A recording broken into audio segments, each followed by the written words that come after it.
жоспарға сәйкес білім бөлімінің 25-26 оқу жылдық жылдық жоспарына сәйкес білім беру мекемелерінің зерделеуі, әдістемелік көмек көрсету мақсатында дулати мектебі жоспарға енген. Соның негізінде біз өзім топ басшысы болып барғанмен топ жетекшісі болып, сонда сол мектептің оқу процесін, тәрбие саласын зерделеп, әдістемелік көмек көрсету мақсатында барған болатынбыз.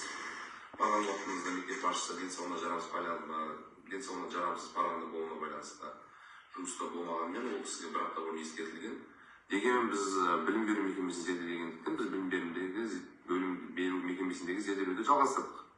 Соның нәтижесі бойынша 1 желтоқсан күні мектептегі кезектен тыс педагогикалық кеңесте анықтамалар оқылып, әр пән бойынша мектеп басшыларына қатысты емес, ол мектеп әкімшілігіне қатысты емес.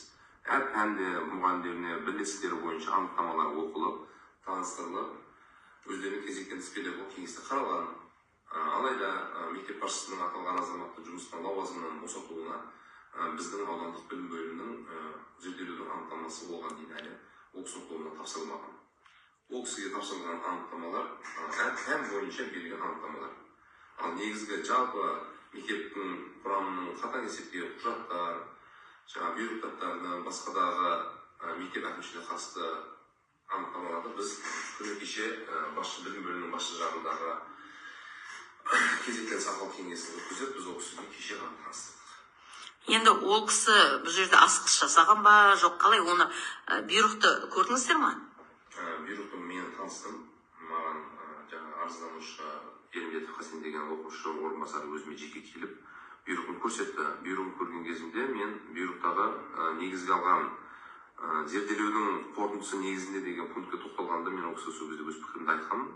Яғни бұл зерделеудің 1 желтоқсан күні өткізілген анықтамасы ол мектептегі кезектен тыс педагогикалық кеңестегі пән мұғалімдерімен бірлестіктеріне қатысты айтылған қаралған мәселелер. Бірақ ол жұмыстан шығаруға негіз бола ма? Иә, толықтыра кетсем бола ма? Ол Ерімбетов Хасенді лауазымдық тікелей міндеттен босату деген сөз пункті қарастырылмаған.